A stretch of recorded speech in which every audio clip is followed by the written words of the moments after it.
Selamat siang.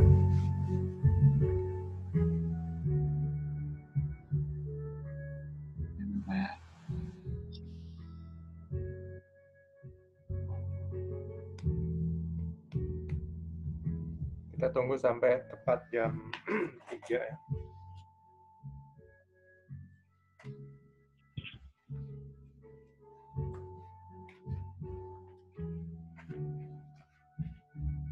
Selamat siang.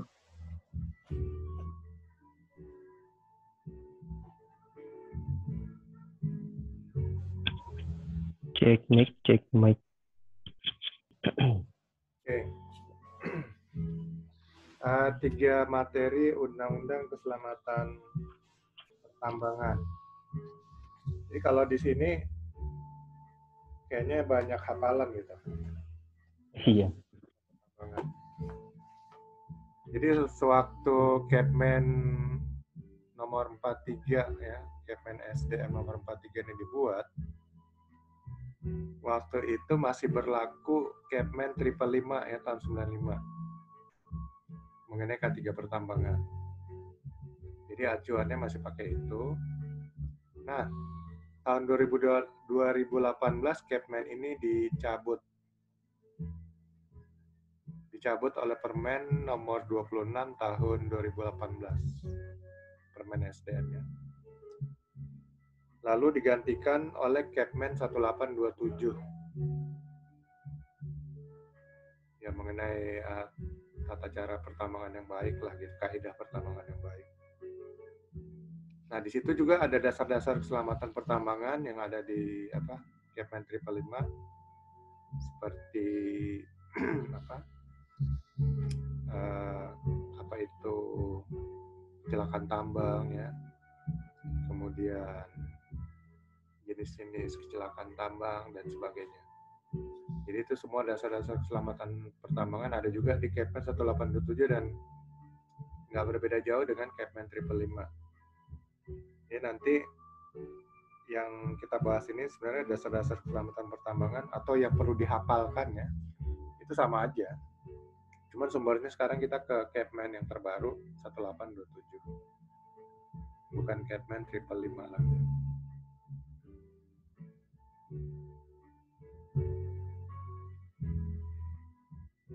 Ya mengenai peraturan perundang-undangan keselamatan pertambangan yang perlu dikuasai juga oleh orang-orang pertambangan ya, yaitu Undang-Undang Minerba. Undang-Undang nomor 4 tahun 2009. Selain itu, dasar hukum K3 juga Undang-Undang nomor 1 tahun 70. Lalu peraturan pemerintah PP nomor 19 tahun 73 tentang pengaturan dan pengawasan keselamatan kerja di bidang pertambangan. Dan Kepmen 1827 itu tentang pedoman kaidah pertambangan yang baik. Lalu yang dicabut juga oleh Permen nomor 26 tahun 2018 itu adalah Permen SDM nomor 38 tahun 2014 tentang Sistem Manajemen Keselamatan Pertambangan Mineral dan Batubara (SMKP). Jadi begini, kalau saya lihat ya, opini saya ini, kenapa itu dicabut? Karena sebenarnya K3 ini kan wewenang dari Kementerian Ketenagakerjaan. Jadi kalau pertambangan itu hanya mengaturlah mengenai teknis pertambangan. Ya. Jadi K3-nya diatur oleh Kemenaker.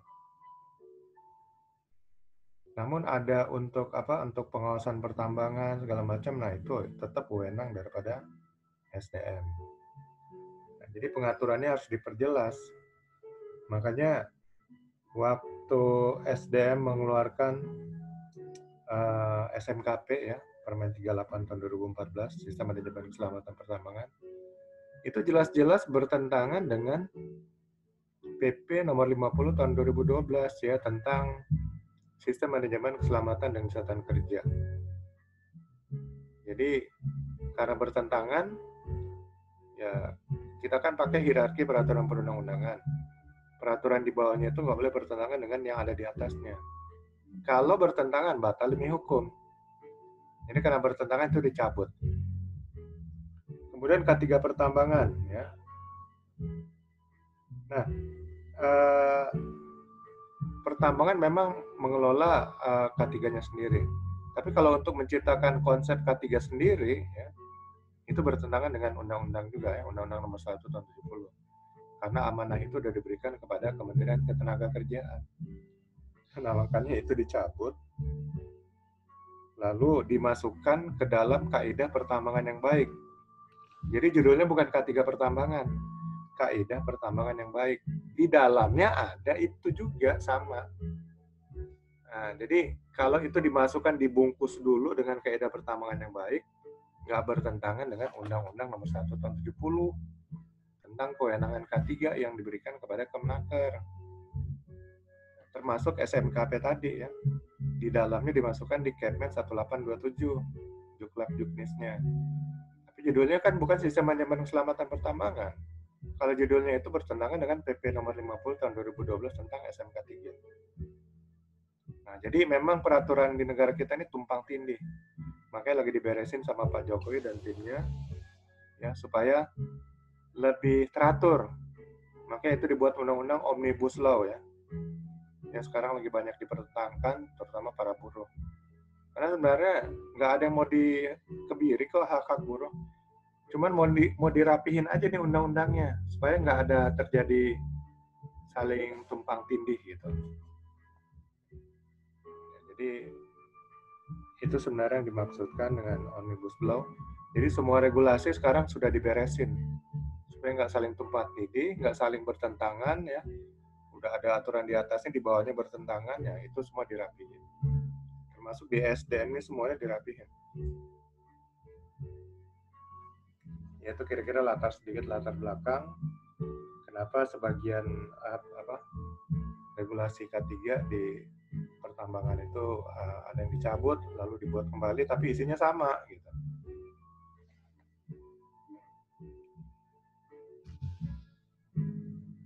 Nah, itu keselamatan pertambangan. Nanti mengenai hafalan-hafalannya ya silakan dihafal sendiri ya. Di materi sudah diberikan, baca-baca lagi. Dan di sini kita diskusi ya. Silakan kalau ada yang mau berpendapat atau bertanya. Lalu mengenai yang kedua, tanggung jawab POP. Ini mengenai accountability. Nah, kebanyakan orang pada bingung ya, beda antara accountability dengan responsibility. Responsibility kan tanggung jawab. Accountability itu tanggung gugat. Jadi sebenarnya tanggung jawab yang kita pegang itu akan memunculkan suatu hal, yaitu kita bisa digugat kalau tidak menjalankan tanggung jawab tersebut. Nah, itu namanya tanggung gugat. Jadi antara tanggung gugat sama tanggung jawab itu sama aja, cuman sudut pandangnya dilihat berbeda. Bagi kita ini tanggung jawab, bagi orang lain ya itu tanggung gugat, gitu. Meminta pertanggungjawaban. Jadi tanggung gugat atau accountability daripada pengawas operasional pertama. Ini juga ada di pertanyaan. Tolong jelaskan kembali accountability seorang pengawas pertambangan di tempat kerjanya. Itu kira-kira menurut pendapat Mas Irfan, itu gimana tuh? Ya, terima kasih Pak Mario. Kalau dari yang saya baca di sini, itu memang bedanya di accountability dan responsibility itu berada di bagian ini, yang dapat dinilai dan tidak dapat dinilai, Pak. Kalau yang responsibility itu artinya dia sekedar dilaksanakan saja, tapi tidak bisa diukur gitu, nggak ada tolak ukurnya. Nah, kalau di accountability ya ini bisa dinilai, bisa dihitung, dan memang tujuannya ke depan itu untuk keperluan untuk audit di suatu waktu gitu. Itu menurut saya sih, Pak. Kalau menurut teori yang saya baca yang di materi, Pak. Jadi akuntabilitas atau accountability itu bisa dinilai gitu ya, bisa diukur. Ya. Kalau tanggung jawab nggak bisa dinilai, nggak bisa diukur.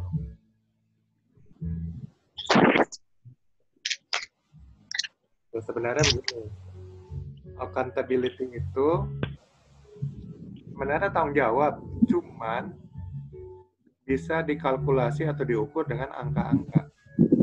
Makanya namanya account. Jadi accountability.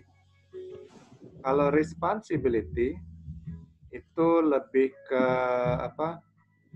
kualitasnya. Nah, accountability kuantitas. Jadi itu sedikit perbedaan. Di accountability nanti ada ukuran. Nah, kalau pertanyaannya tolong jelaskan kembali accountability seorang pengawas pertambangan tempat kerjanya. Ya itu tergantung di perusahaan tempatnya bekerja, perusahaan tambangnya. Accountability seberapa banyak, seberapa besar, di bidang apa, nah itu ditentukan. Seorang POP, pengawas operasional pertama, umpamanya diberikan accountability dalam 1 bulan itu harus melaksanakan umpamanya 10 kali safety meeting, 10 kali inspeksi, ya, 10 kali memberikan safety talk. Itu tanggung jawabnya adalah melaksanakan semuanya itu. Itu responsibility ya. Tapi accountability angka-angkanya itu ya, berarti 10 kali safety meeting, 10 kali safety talk, 10 kali inspeksi. Itu accountability. Jadi nggak usah repot-repot mikirin accountability hubungannya dengan angka-angka, ya, kuantitas. Ya, responsibility atau tanggung jawab hubungannya dengan kualitas. Nah, jadi hitungannya gampang, tinggal kan diukur nih. Oh ternyata dia dalam bulan tersebut hanya menjalankan 6 kali safety meeting, 8 kali safety talk, dan 8 kali inspeksi. Berarti safety meetingnya 60%, safety talknya 80%, inspeksinya 80%. Nah, yang kurang-kurangnya itu nggak mencapai 100%, bisa dimintai pertanggungjawaban. Ya, kira-kira gitu ya. Nanti kalau ditanya perbedaannya sama asesor, ya jelasin aja kayak gitu. Akuntabilitas itu hubungannya dengan angka-angka, sehingga bisa dilakukan pengukuran dan penilaian. Kalau responsibility itu hubungannya dengan kualitas, ya. Kualitas nggak bisa diukur dengan angka. Nah, itu mengenai tanggung jawab pengawas operasi pertama atau safety accountability. Nah, tadi kayaknya kita belum jawab, kita belum diskusikan soal pertanyaan mengapa kita mengambil acuan utama untuk keselamatan pertambangan dari regulasi peraturan perundang-undangan pemerintah.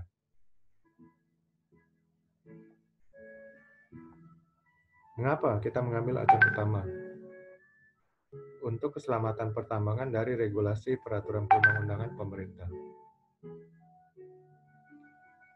Mas Ari, di copy Mas Ari? Di copy, Pak. Ya. Ada pendapat nggak mengapa kita mengambil acuan utama untuk keselamatan pertambangan dari regulasi peraturan perundang-undangan pemerintah? Wah, ini tadi dibaca, Pak. Mohon maaf, Pak. Jujur saya baru pertama kali, Pak. Oh, gitu, jadi iya nyimak dulu, Pak. Siap. Ya udah Mas Irfan berarti nih yang udah. Agak kecil suaranya Pak. Hah? Gimana? Kalau menurut saya, kalau kita mengacu pada aturan pertambangan itu sebagai dasar Pak. Ya. Sebagai dasar, jadi kita mengacu ke dasar-dasar itu. Jadi yang kita jalankan adalah sesuai dengan aturan yang sudah ditetapkan oleh negara, kemudian kita yang menjalankan. Jadi apabila ada temuan-temuan yang menyimpang dari aturan, jadi yang jadi acuan itu adalah kembali kepada aturan tersebut. Apakah yang dijalankan ini sesuai dengan aturan pertambangan atau tidak.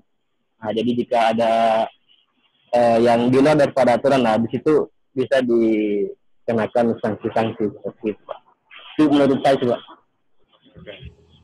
Oke, jadi sekilas saya jelasin lagi dikit ya, tambahin bahwa aturan itu diciptakan supaya tempat kerja itu jadi teratur. Tempat kerja itu jadi sesuai dengan yang kita inginkan ya. Jadi makanya kita buat aturan supaya sesuai dengan apa yang kita inginkan. Itulah fungsinya aturan ya. Nah, aturan tidak akan berfungsi dengan baik kalau tidak akan berfungsi dengan baik kalau tidak ada sanksi. Ya.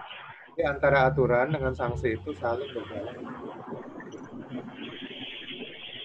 Jadi kalau ada kalau seandainya nggak ada peraturan, maka kita lihat bebas kan kita melakukan sesuatu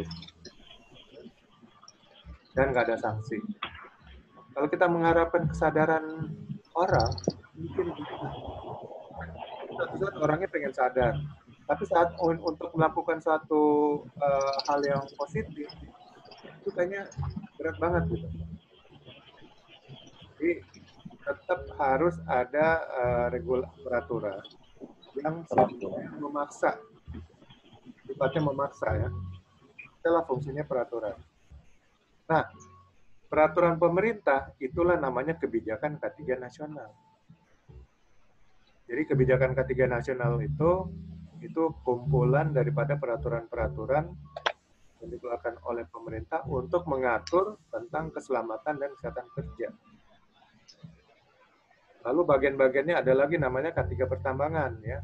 Itu dibuat khusus untuk regulasi atau mengatur aktivitas di pertambangan. Nah, nanti ada lagi nih, kita kan mungkin di perusahaan ada aturan perusahaan. Nah, itu nanti aturan perusahaan itu dikelola yang dengan satu aturan tertinggi namanya kebijakan K3 perusahaan. Nah, nanti kebijakan K3 perusahaan itulah menjadi acuan untuk aturan-aturan K3 di dalam perusahaan. Nah, itulah aturan acuan tertinggi. Tapi skopnya hanya di perusahaan. Kalau skop nasional berarti kebijakan K3 pemerintah atau kebijakan K3 nasional ya, yang dikeluarkan oleh pemerintah. Itulah semuanya aturan, regulasi, peraturan perundang-undangan di bidang keselamatan dan kesehatan kerja. Gunanya adalah supaya tempat kerja itu menjadi lebih teratur ya, bahaya dan resiko bisa dikendalikan, budaya safety ya bisa dihidupkan. Itulah gunanya regulasi, peraturan perundangan atau kebijakan K3 nasional. Ya, tanpa itu susah kita mengharapkan orang untuk punya kesadaran sendiri. Karena sama aja dengan kejahatan kan. Kalau dalam agama umpamanya kita diajarkan,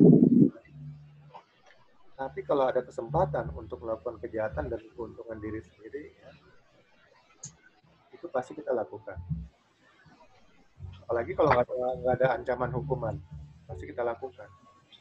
Nah, untuk mencegah itu dibuatlah aturan perundang-undangan, regulasi, KUHP segala macam, ya, yang disertai dengan sanksi hukuman. sehingga orang takut. Sama juga regulasi K3. Itu dibuat supaya tempat kerja jadi aman dan disertai dengan sanksi. Kalau enggak, pengusaha atau perusahaan itu akan lebih mikir, daripada ngeluarin duit ya untuk beli APD untuk 1.000 pekerja, duitnya bisa miliaran, ya mendingan untung-untungan aja. Ajarin mereka supaya ingetin, supaya selalu hati-hati. Kayak gitu kan. Nah sekarang kan ada regulasi, dipakai APD segala macam. Kalau nggak ada sanksi dari pengawas SDM ya provinsi. Jadi sifatnya aturan atau hukum itu dibuat untuk memaksa orang ya untuk ke arah jalan yang kita inginkan. Itulah gunanya Undang-Undang Keselamatan Pertambangan. Jadi makanya dia harus menjadi acuan utama bagi perusahaan pertambangan. Ini nggak ada istilahnya kesadaran, nggak ada. Kita nggak bisa bicara kesadaran. Karena kalau nggak ada sanksi atau aturan yang mengatur, orang pasti nggak sadar-sadar. Nah, yang materi yang ketiga, pertemuan keselamatan pertambangan. Selamat sore Pak Joni Tulak.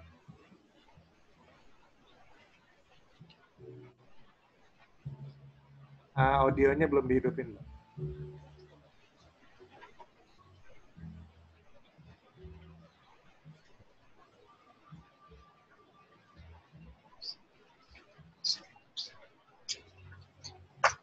Nah,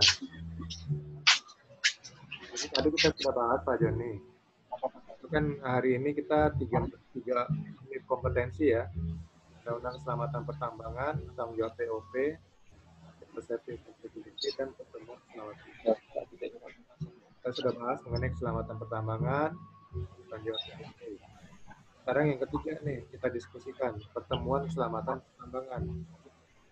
Menurut Pak Joni, apa sih gunanya itu pertemuan keselamatan pertambangan?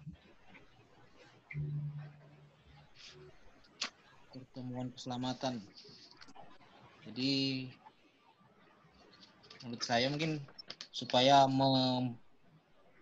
mensosialisasikan peraturan keselamatan di lingkungan bekerja dan memperbaiki kinerja keselamatan. Memperbaiki kinerja keselamatan. Oke. Nah, ya itu semua ada juga ya fungsi di situ pertemuan keselamatan pertambangan. Mungkin ada yang lainnya?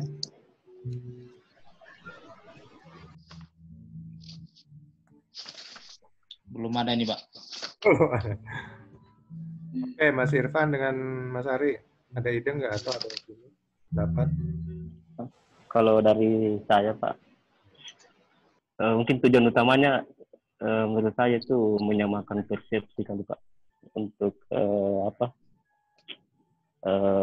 beberapa yang kita bahas tadi tentang aturan dan kebijakan, jadi bisa diterapkan di lapangan sesuai dengan prosedur kerja yang sudah menjadi standarisasi perusahaan gitu, Pak. Kemudian yang utama juga untuk ini identifikasi dan mengenali mungkin ada masalah dalam pekerjaan dan bagaimana menyelesaikannya. Di balik itu semua mungkin fungsinya adalah mengurangi ini kecelakaan yang terjadi di tambang, ya meningkatkan safety lah. Mungkin itu dari saya, Pak. Terima kasih. Oke, terima kasih. Jadi sebelum kita melakukan sesuatu aktivitas atau suatu pekerjaan, sebaiknya aktivitas atau pekerjaan tersebut kita rencanakan. Karena ada peribahasa mengatakan gagal merencanakan berarti merencanakan untuk gagal. Jadi harus kita rencanakan. Nah, karena ini kita perusahaan, berarti kan bukan sendirian. Ada banyak orang di dalamnya. Nah, perlu dibicarakan bersama-sama. Nggak mungkin kita bikin rencana kita sendirian kan. Terus kita aja yang tahu, yang lain nggak tahu. Begitu ada apa-apa kita marah-marahin. Kenapa nggak ikut gini loh? Mereka nggak tahu. Jadi untuk itu harus perlu dibicarakan bersama-sama. Nah, itu butuh waktu, tempat yang sama, ketemu, tukar pikiran, membahas, menyimpulkan, lalu menetapkan. Nah, itulah dibutuh namanya pertemuan keselamatan pertambangan. Selain itu, kalau rencana ini sudah berjalan, kita tetap perlu pertemuan keselamatan pertambangan untuk koordinasi. Ya. Jadi menyamakan persepsi, menyamakan arah, ya, sehingga aktivitasnya itu bisa berjalan dengan efektif, efisien, sesuai dengan yang diharapkan. Karena kalau yang satu jalan ke kiri, satu jalan ke kanan, itu nggak akan nyampe-nyampe kita. Jadi tarik-menarik nanti. Makanya itu pertemuan keselamatan, ya kita koordinasi, menyatukan persepsi, ya, kemudian melihat laporan dan progres, sehingga bisa menentukan apakah langkah perlu dipercepat, lalu kalau ada masalah bisa cari solusi bersama-sama, ya. Karena pemikiran 2 orang lebih baik daripada pemikiran 1 orang. Pemikiran 10 orang lebih baik daripada pemikiran 5 orang. Ya, jadi dengan pertemuan keselamatan pertambangan, semua ide-ide itu dikumpulkan, lalu ditinjau, dianalisa, dan akhirnya diambil ide yang terbaik. Jadi banyak manfaatnya ya pertemuan keselamatan pertambangan. Nah, ini harus bisa di-arrange oleh seorang pengawas operasional pertama. Dia harus bisa mengatur nih pertemuan keselamatan pertambangan, ya. Mulai dari jadwalnya, siapa yang hadir, agenda materinya, dan lain sebagainya. Itu harus seorang POP ya, harus punya kompetensi ke arah tersebut. Nah, jadi kira-kira begitulah gunanya.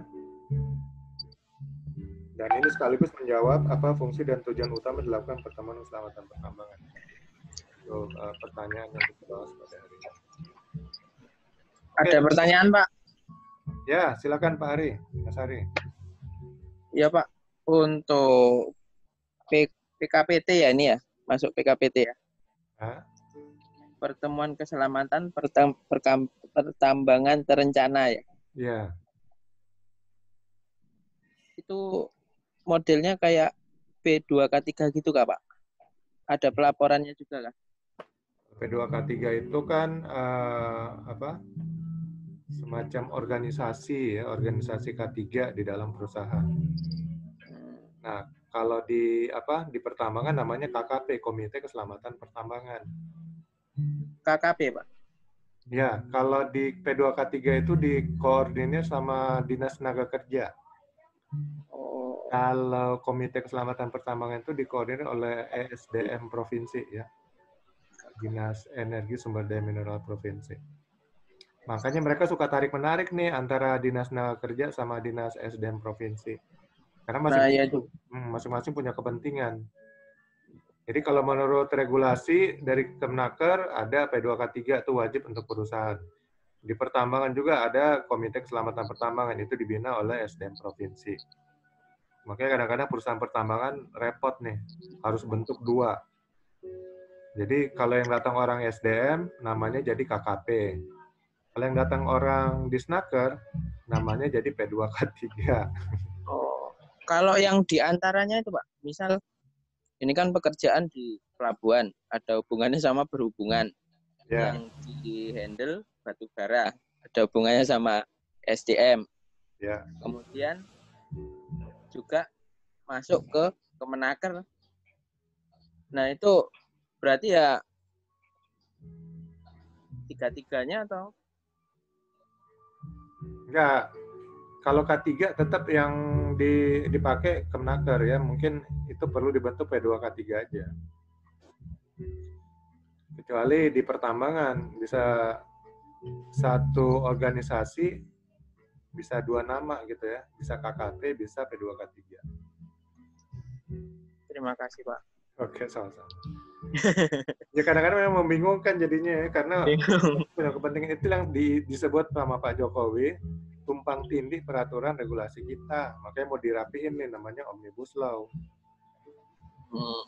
Tapi kalau kebutuhan secara internal sih mungkin nggak masalah. Maksudnya dia ada komite khusus untuk pertambangannya. Itu untuk auditnya dia secara internal. Tapi kalau sudah melibatkan eksternal, biasanya harus ada P2K3-nya. Apalagi kalau hubungannya dengan SMKP, hal-hal seperti itu pasti diminta ada komite khusus untuk yang P2K3-nya. Tapi kalau untuk audit orang internal ya pasti dia akan komite pertambangannya. Tapi memang ya sih betul. Cuman kadang-kadang ada laporan berkala kan, nanti untuk disampaikan kepada kepala inspektur tambang. Walaupun nanti yang laporinnya kan KTT, tapi tetap. Jadi nanti Komite Keselamatan Pertambangan yang akan buat report, yang mereka meeting, wakilnya ya dari seluruh departemen itu membahas masalah keselamatan pertambangan. Jadi report untuk disampaikan laporan reguler ya ke kepala inspektur tambang. Kepala inspektur tambang ini adalah kepala dinas SDM provinsi. Nah, jadi itu nanti yang melakukan adalah Komite Keselamatan Pertambangan. Tapi kalau nanti ngelaporinnya ke Dinas Kerja Provinsi, ya mungkin sama Komite Keselamatan Pertambangan, tapi nanti judulnya kan di laporan P2K3. Itulah istilahnya yang terjadi ya, kondisi saat sekarang. Jadi artinya tidak perlu membentuk dua kelompok ya namanya. Nggak perlu ada dua organisasi, repot nanti. Hanya kalau pada saat pelaporan aja gonta-ganti judul gitulah. Ya, kira-kira seperti itu. Oh iya, Ibu Tuti mungkin belum ada ngasih pendapatnya tadi mengenai Undang-Undang Keselamatan Pertambangan, Safety Accountability. Ada ide atau pendapat atau pertanyaan? Kalau saya sih memang background-nya safety-nya mengarah ke shipping sih sebenarnya kebanyakan. Jadi untuk yang pertambangan, tapi sebenarnya untuk soal keselamatan sih tidak jauh beda. Saya pikir mau dimanapun tempat kita, mau di pertambangan, pelayaran, ya perusahaan sawit dan apapun, artinya kalau mengenai safety sama aja, gitu ya. Jadi kenapa kita harus mengacu kepada regulasi pemerintah? Tadi kan sudah pemerintah sudah jelaskan juga dan Mas Irfan juga sudah tambahkan. Yang namanya sudah jadi undang-undang induk lah itu. Jadi tidak ada yang bisa di luar daripada itu berjalan karena memang setiap perusahaan yang berdiri di negara Indonesia ini harus tunduk terhadap peraturan pemerintah. Jadi kalau nggak tunduk terhadap peraturan pemerintah, tentunya akan dapat sanksi. Gitu. Itulah kenapa kita harus mengacu kepada regulasi pemerintah. Gitu. Karena memang wajib hukumnya untuk setiap pengusaha. Bentuk usaha apapun itu juga gitu loh. Terus masalah yang accountability tadi udah jelas, sudah dijelaskan secara rinci tadi mengenai apa perbedaan antara responsibility dan accountability. Namanya accountability berarti sesuatu yang bisa dihitung, itulah account. Pokoknya tidak di luar itu berarti bukan accountability. Jadi bersifat tanggung jawab tetapi yang bisa dihitung. Itu aja sih. Oke. Terima kasih atas masukan dan pendapatnya dari Ibu Tuti. Jadi, saya ingin tambahkan sedikit mengenai keselamatan pertambangan. Jadi, keselamatan pertambangan itu ada dua bagian ya. Yang pertama K3 pertambangan, yang kedua keselamatan operasional pertambangan. Jadi kalau K3 pertambangan itu fokus pada keselamatan para pekerja tambang dan orang lain yang ada di area pertambangan. Kalau KO atau keselamatan operasional pertambangan itu fokus kepada efektivitas dan efisiensi peralatan instalasi teknis ya, supaya mereka bisa berfungsi dan bekerja dengan baik dan bekerja dengan optimal sehingga mendatangkan profit kepada perusahaan. Nah, dua-duanya harus mesin-mesin instalasinya harus dirawat, diperhatikan, ya, diawasi supaya tetap berfungsi dengan baik, tetap selamat juga. Nah, itu namanya keselamatan operasional pertambangan. Jadi ada 2 K3 pertambangan dan keselamatan operasional pertambangan. Keduanya ini digabung, itu namanya keselamatan pertambangan. Ya. Jadi dua-duanya juga itu diatur oleh regulasi-regulasi keselamatan pertambangan. Ya, semuanya ada di Undang-Undang Minerba, ya, Undang-Undang Nomor 4 tahun 2009, lalu regulasi-regulasi SDM, ya, Permen Nomor 26 tahun 2018 dan Kepmen 1827 tahun 2018. Jadi kalau benar-benar ingin tertarik di bidang pertambangan, ya itu harus dibaca-baca lagi 2 regulasi terakhir ini, ya. Kepmen 1827 dan Permen Nomor 26 tahun 2018. Nanti saya sharing aja deh di WA grupnya kalau memang belum ada. Oke, kita sudah bahas 3 materi, 3 unit kompetensi untuk hari ini. Nanti saya share lagi untuk 3 lagi, ya, untuk besok, ya. Saya share, kemudian pertanyaan dan soal untuk kita diskusikan. Jadi metodenya seperti ini, karena untuk untuk materi pelatihannya saya sudah share yang saya sudah bawakan di angkatan-angkatan lalu. Nah, itu bisa ditonton sendiri, ya, melalui link YouTube-nya. Jadi kalau sudah ditonton itu, ngapain kita bahas lagi, kan? Mendingan kita bahas inti-intinya, apa yang masih belum jelas atau ada yang ingin ditambahkan atau yang ditanyakan, sehingga pemahaman kita makin bagus lah tentang unit kompetensi yang akan kita bicarakan. Oke, besok nanti saya akan tentukan unit kompetensi apa yang akan kita bahas besok, sekaligus materi diklatnya saya share, ya, link YouTube-nya. Baik, terima kasih Pak Joni, Pak Irfan, dan Pak Ari, ya, dan Ibu Tuti atas waktu, sudah meluangkan waktu untuk diskusi online ini. Silakan kita kalau ada apa-apa tetap komunikasi juga melalui WA Group. Nanti untuk keperluan kelengkapan dokumennya, koordinasi dengan Mbak Elis, ya. Mbak Elis. Dan untuk APL 1, APL 2 nanti mungkin pada malam sebelum uji kompetensi akan dijelaskan oleh Mbak Elis cara pengisiannya.